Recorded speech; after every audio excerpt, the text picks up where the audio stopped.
15 August azvina kumira zvakanaka. Muri yeZimbabwe ndadzoka ndine nyaya panapa, nyaya yeSADC iya yakora muto iko zvino ndiri kunzwa kunzi as of this morning only 9 heads of state SADC will not be attending charade in Harare. That's more than 50% of members. It's unprecedented. Ndo nyaya ndiri kusangana nayo makusenseni iko zvinezvi. So ndiri kuzoona vanhu vakawanda apa kubudiswa zvikonzero chichiri kuitika zviri kufamba sei kuti ma-presidents vanzi havasi kuuya. Ziviso zvizhinji zvati ziviswe but zvimwe zvacho hazvina. But you know nyaya dzimba dzinenge dzatobuda zvinenge zvatotanga. They can't be smoke without fire. Now ndiri kuzonzwa kunzi pane nyaya yekumavillas uko imwe yabuda makusenseni futi kunzi no roofs at all on government SADC villas 48 hours before SADC summit despite millions paid Italian contractor. Pakatobudiswa munhu aritonzi akaita that mavillas acho wainzi kunofanira kuzorara maguests ekuSADC ari kunzi ndiwe kuItaly that contractor mari yacho akangopuwa akadya millions but basa hana kubata target. Varume ava hanzi vaishanda day and night kuti vatry kubata target kuti iko zvino mapresident mavisitors vazoya vachita se vachinorara. Mavillas akavakwa kuside kuparliament ikoko. I think it's less than 1 kilometer if I'm not mistaken kana ndisina nyatso measure zvefake but ndo pakanyatsovakirwa mavillas iwa kuti maguests akazouya vanosvika vachita se vachingorara ipapapa vachingoita zvavari kungoda zvavari kuita ndo nyaya iri panapa yandiri kusangana nayo. But maguests kureva kuti kana kutoya kwava kutoita iko zvinezvi kwava kutotsvaga imwe accommodation kana kuti kutsvagirwa imwe accommodation. Ino dzimwe nyaya dzaingobuda vanhu vachitaura kuti government yatotanga kuudza vanhu mahotels emudhunze kuti tipay for SADC chinchi. Vanhu vakawanda vakatira kuda kuzviramba kuti no it's not true. How come kuti iyo vakunzi kuri kutsvagirwa maaccommodation iko kune mavillas. Now nyaya yemavillas yabuda kuti hana kupera. Same mavillas aikombilenerwa kunzi pari kuvakwa mavillas emari yakawanda kudaro but muzvipatara zvedu isusu zvakasheka maternity chinchi maternity theaters haana kuti kwesere is like kuHarare hospital kunotonzi kunofunctiona 1 chaiyo kune 2 dzakavakwa nguva ye1977 madesa Smith but 1 ndo inoshanda. Zvese izvozvo zvakangotanga kungopopotwa nevanhu vachiti ko why vasiri kukoshesawo zveizvi because vada kugadzirira mavillas for SADC guests. VamaSADC guests vanhu vakuti vanongouya votongorara tumazuva tushoma shoma votodzokera. Mavillas acho iwayo achazoshandei next. Ndo nyaya dzimwe dzaitaurwa dzichinetsa dzichitemetsa vanhu vakawanda musoro. Nawo tiri kunzwa kuti mavillas haana kupera nawo ende zvekare vakomana vacho veSADC vazhinji vari kunzi havasi kuuya. 9 of them ndo mapresident vasiri kuuya ende vanhu vakawanda tiri kushamisika kuti nawo tarisa mafamilies mangani iko zvinezvi vari kurara nenzara nenyaya yevanhu kana kuti yemabreadwinners avo vakasungwa kumazuva iwaya yatiri kungonzwa tinonzi towards SADC because kuda kwaSADC vachinzi vari kutraya kuavoid kuti vasazodidididi. How many tikada kuvaverenga vakawandisa. Mhuri zhinji dzikurara nenzara. Vanhu vazhinji vakangosungwa. Hatingatauri mazita acho list tikada kuti tanga rakarebesa. You know ana Kevin, ana Bishop Kevin Nyamakanga, ana Jacob Ngarivume and the team of Rana Namatai Kwekweza. Tikada kuti arisa team Rana Jameson Timber. Tikada kuverenga vanhu vacho vari kudingena izvo vakawandisa. Nenyaya yemapreparations eSADC, mavictims inyaya yepreparations eSADC izvozvo vekuti vakazongosanganawo nazvo. Ende tiri kuzoona vanhu vakawanda vemuZimbabwe vari kukomplaina vari kubudawo vari kutaurawo nyaya dzavo vari kuti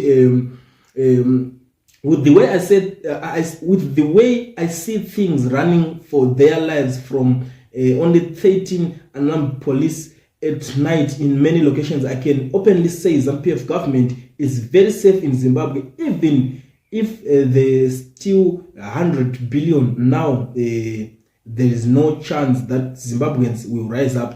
Pane imwe nyaya irikutobudisa ikonzi vanhu vari kungomanyiswa usiku nemapurisa monzi nyaya iyoyo yakabvira kudhara ichingotaurwa but tese ichingoti makunga. But the good thing is mazuva ano taane social media munhu anongotaura kwaari ikoko zvatoitika paari kuti haini pandiriko zvinezvi ndiri kutoona kuti ndatonzwa iko zvinezvi and most of them vane mafoni vanenge vanokwanisa kungobudisa kamera ikangoti kata obudisa situation inenge iri papa. But ikona SADC is part of my preparations iwayo kutonzi vanhu vari kuita sei vari kungomhanyiswa. Mwari kuti who's attending besides Malawi one, that Malawian guy, president of Malawi uya anonzi haana zvekuita ukunzi haakwanisi kugara munyika make akangonzi kwanzi kwakati kuri kuitwa chakati anotobuda achimhanya kuti atonoatenda that thing. Ndiye kunze kumbonoatenda Zoom meeting kuAmerica akaenda ne100 madelegates nenyaya yekuti munyika make munonetsa network, kungoendera network chete kuAmerica is the same guy. Mwari kuti Lazarus Chakwera pfe apindira, mwari kuti keep on dreaming, it's within your constitutional right. All right. Mwari kuti snapped again Mnangagwa is useless. Ndo mwashoko ari kubuda. Mwari kuti if the non-attendants taking orders from their masters in Stellenbosch, mwari kuti that shows ZANU-PF it's an embarrassment. Mwari kuti so who will stay in the presidential villas? What must happen now? My presidential villas ndo adzana kupera. So I think this one now so engagements. Ngoba Cyril Ramaphosa, welcome to your heart of hearts. You know what ZANU-PF is doing is wrong. You are good man, Mr. President. Do what's right. I would visit you tonight. Oh, all right.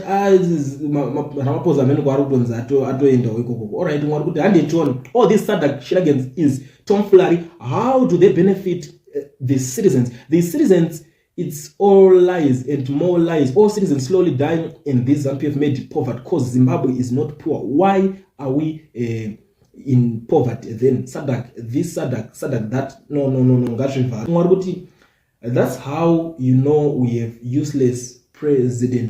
I want to who cares? Okay, you cannot go anywhere. You always insulted, and no one is controlling the situation.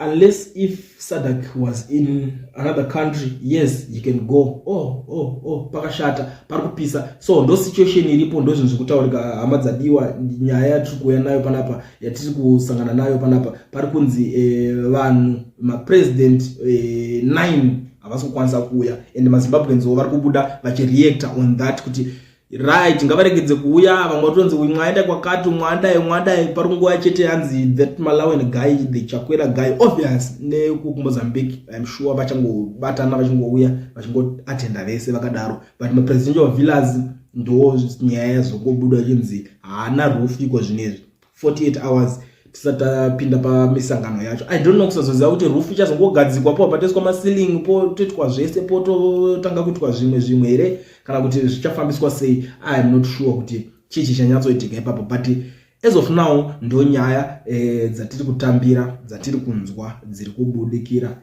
nemativi mana enyika yeZimbabwe pari kunzi 9 president. I'm not sure kuti vanhu vazhinji vacho vanzi vatotanga kuzivisa kuti havasi kuuya mazita avo chaiyo ndanani because apa hapana kubudziswa mazita kuti ningi havasi kukwanisa kuuya but vasiri kuuya muri kuvaziva but I know kuti maZimbabweans mune ningirikini technology mune pfungwa dzinomhanya stereki kana muri kuziva vamwe vacho vasiri kuuya you tell me in the comment section toonawo tozivawo atiti kuti ningi haasi kuuya because vamwe munogona kunge vamwe mune information irrelevant but hamungodi chete kutionesa munongotiudza kuti taudzwa kuti ningi futi haasi kuuya but anyway vanhu vese vaya vakasungwa it means vamwe vacho vakataka kusungirwa mahara vamwe vese vari kushungurudzirwa mahara ndo nyaya yandiri kuona panapa ende petrol yese yakatenderedzwa zvimatengi zvazve ichakarotenderedzwa mahara ndo nyaya dzandiri kuona dziri kuitika. Mari yese yakaspend kuti vaprepare this thing kuti chive extraordinary